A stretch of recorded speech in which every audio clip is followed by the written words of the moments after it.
Saya selalu kalau doa saya bawa Habib Zain, Habib Umar. Karena dua sosok manusia ini yang sekarang ini yang memegang dunia. Memegang dunia maksudnya bagaimana itu? Maksudnya memegang dunia itu bagaimana? Dikendalikan begitu. Ruang dan waktunya dikendalikan sama mereka. Atau mereka yang punya kehendak atas dunia ini. Ya, atau mereka yang mengontrol kehidupan di dunia ini. Sedunia ini. Menerbitkan matahari, menenggelamkan matahari. Menghadirkan siang dan malam. Menurunkan hujan, salju, panas, dan lain sebagainya. Apakah mereka berdua ini? Berduaan mereka ngatur dunia. Nabi Muhammad SAW, meskipun dia diutus oleh Allah Subhanahu wa Ta'ala, yang membawa rahmat dari Allah Subhanahu wa Ta'ala sekalian untuk semesta alam, tapi tidak ada seorang pun dari sahabat pada zaman Nabi Muhammad kalau dunia dipegang oleh Nabi Muhammad. Dua sosok manusia ini yang sekarang ini yang memegang dunia. A'udzubillahi minasyaitonirrajim. Bismillahirrahmanirrahim. Semakin menggelikan teman-teman setelah kita menyaksikan beberapa kenyelenehan, keanehan, takhayul, bid'ah, khurafat yang diajarkan atau yang disampaikan oleh beberapa oknum Habib yang dimana mereka itu kalau tidak berdongeng pasti khurafat. Kalau tidak khurafat kadang mereka dawir teman-teman. Ya, apa yang mereka pakai, bekas-bekas yang mereka pakai dijual, dilelang, dan harganya juga tidak masuk akal teman-teman. Ya, tidak masuk akal. Puluhan juta. Dan ada yang beli. Kan di Indonesia memang begitu. Ketika fanatik buta, jangankan apapun yang dia pakai teman-teman. Bekas-bekas dia bisa berkeramat. Bawa botol aqua dikasih, dicelup. Entah kenapa dicelup, biar apa dicelup-celup begitu. Dicelup-celup. Dan di sini teman-teman, ketika kita melihat beberapa hal yang menyeleneh-nyeleneh itu, ketika kita menanggapi, ada yang mengcounter, ada yang membela mereka, Harry Plus tajasus. Harry Plus mencari-cari kesalahan. Sebenarnya bukan mencari-cari. Ya, video-video YouTube yang membuat video mereka itu tampil di media sosial. Mereka yang mengupload. Entah mereka atau muhibbinnya, saya tidak paham. Intinya mereka menyampaikan apa yang mereka anggap itu benar dengan bangga hati. Menyatakan seorang wali bisa memadamkan api neraka, rantai emas turun dari langit, susu turun dari langit, mi'raj 70 kali, terbang sana sini, seenak jidat. Bangga mereka. Menyatakan itu mereka bangga. Dan mereka tidak menganggap itu kesalahan. Tetapi kalian menganggap saya mencari-cari kesalahan. Berarti kalian menganggap itu suatu kesalahan.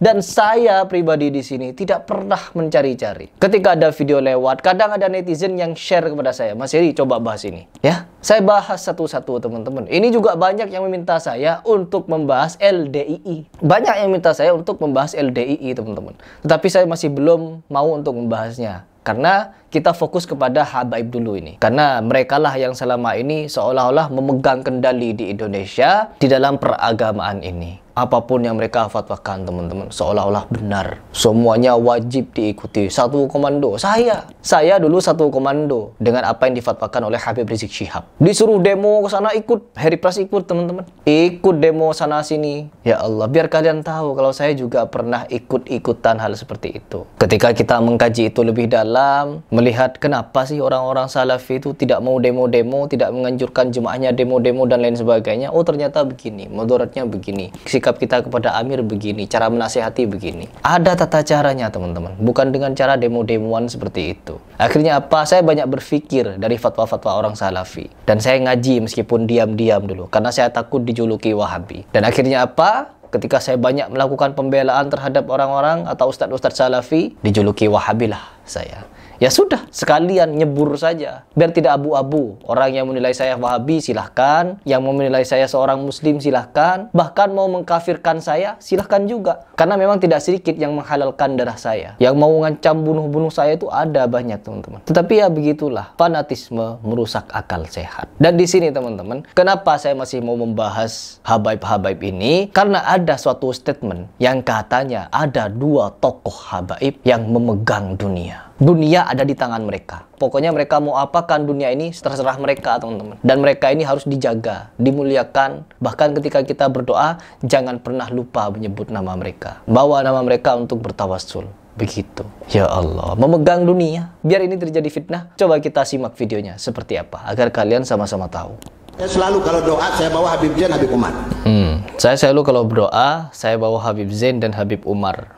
Ya, dua orang ini ya. Karena dua sosok manusia ini yang sekarang ini yang memegang dunia. Kurang apa lagi? Karena dua sosok inilah yang sekarang ini memegang dunia. Dunia dipegang. Memegang dunia maksudnya bagaimana itu? Host. Maksudnya memegang dunia itu bagaimana? Dikendalikan begitu. Ruang dan waktunya dikendalikan sama mereka, atau mereka yang punya kehendak atas dunia ini. Ya, atau mereka yang mengontrol kehidupan di dunia ini, sedunia ini. Menerbitkan matahari, menenggelamkan matahari, menghadirkan siang dan malam, menurunkan hujan, salju, panas dan lain sebagainya. Apakah mereka berdua ini? Berduaan mereka ngatur dunia. Megang dunia, dunia dipegang. Bagaimana maksudnya megang dunia? Oh, Harry Plus nyari-nyari kesalahan. Kalian tidak menganggap ini salah apa? Kalian menganggap ini benar. Gimana tuh? Megang dunia tuh maksudnya bagaimana? Ya, wali kutub selatan dan utara. Silahkan pikir, kita lanjut dulu ini. Megang dunia katanya. Dua sosok. Ulama besar, teman-teman. Nggak kecil. Habib Zain bin Ibrahim bin Samir. Waduh. Kemudian Habib Umar bin Muhammad bin Salim. Saya mendapatkan cerita ini dari satu orang aulia. Jadi mendapatkan cerita ini dari satu orang aulia. Jadi mendapatkan kisah ini dari seorang wali juga, teman-teman. Pokoknya wali lah begitu. Pokoknya kalau bukan wali gak ada. Kan wali-wali ini ada di golongan mereka semua. Host. Ini yang cerita mungkin Habib juga ini ya. Kalau dari perawakannya Habib dia. Dia katakan dunia ini ya dipegang oleh dua orang ini. Ya Allah, dipegang oleh dua orang ini. Kok bisa? Itu dipegang bagaimana itu? Aduh ya Allah. Yang satu di Madinah nggak mau keluar-keluar. Nggak mau keluar-keluar. Yang satu berdakwah keluar. Bagi-bagi tugas. Bagi-bagi tugas. Subhanallah. Ya. Yang satu yuhibbul khumul. Ya. Yang satu Syekh Abu Bakar bin Salim. Yang satu lagi mirip Syekh Abu Bakar bin Salim. Ya. Ma'ruf. Semuanya orang agung, semua orang mulia. Saya afwan, walaupun saya murid Habib Zain. Iya. Saya kalau berdoa saya bawa Habib Umar, selalu saya mendengarkan Habib. Nggak perlu diselesaikan, teman-teman. Ya Allah, mengagung-agungkan manusia. Nabi Muhammad SAW. Meskipun dia diutus oleh Allah Subhanahu wa taala, ya, membawa rahmat dari Allah Subhanahu wa taala sekalian untuk semesta alam. Tapi tidak ada seorang pun dari sahabat, satu kali lagi saya ingatkan, tidak ada satu pun dari seorang sahabat pada zaman Nabi Muhammad kalau dunia dipegang oleh Nabi Muhammad. Diingat itu. Tidak ada. Oh, dunia ini dipegang Nabi Muhammad. Gak ada, teman-teman. Bahkan Nabi Muhammad tidak pernah mengaku-ngaku kalau dunia ini dipegang oleh dia. Tidak pernah Nabi Muhammad SAW ketika berbicara, sesungguhnya dunia ini ada di genggamanku, ada di tanganku, bebas aku apakan saja. Enggak. Bahkan dilempar batu pun Nabi Muhammad tidak kuasa untuk membalikkan batu itu kepada si pelempar. Lari Nabi Muhammad ketika ingin menyampaikan Islam di Taif. Lari, bersedih dan nangis kepada Allah Subhanahu wa taala, berdoa.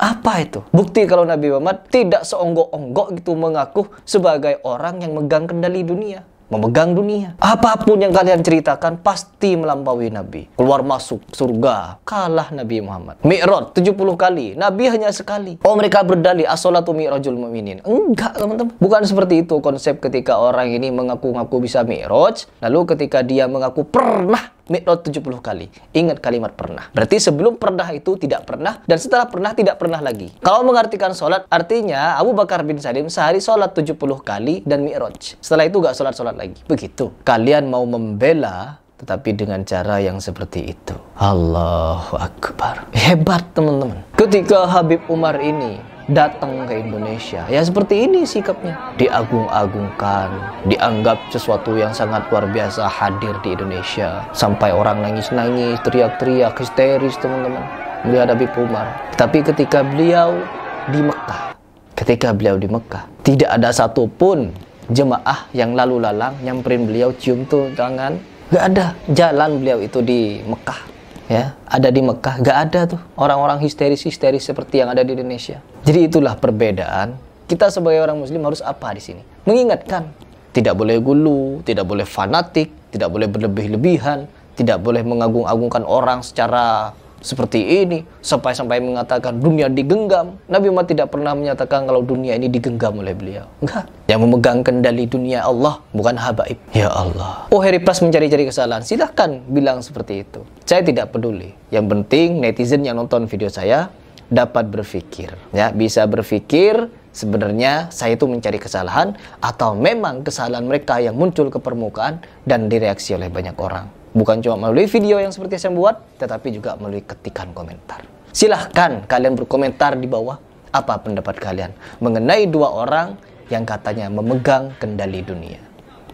Silahkan komentar.